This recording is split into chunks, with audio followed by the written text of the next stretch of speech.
বৌমা, এটা তোমার বড় পিসে মশাই, নাও প্রণাম করো। আমি কোনো প্রণাম টনাম করতে পারবো না, আমার কোমরে ব্যথা করছে, আমাকে একটু একা থাকতে দিন। যান এখান থেকে।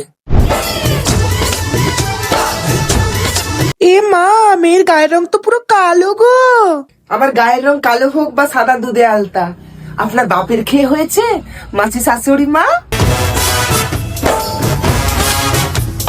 এই তোমরা আমাকে কি পেয়েছো গো? এই বাড়ির কাজের ঝি, বাড়ি ভর্তি লোককে নাকি আমি রেঁধে খাওয়াবো, আবার বলছো নাকি কি সব নিয়ম। তা তোমার ঢঙ্গি মাকে বলো না পঞ্চপদ রেঁধে নিয়ম পালন করতে। বৌমা, তোমার শ্বশুর মশাই আসছে, ঘুমটাটা দাও। না, ঘুমটা দেবো না, এতক্ষণ আমি দিয়েছিলাম গা কুটকুট করছে, এখন আমি এইরকম করেই থাকবো।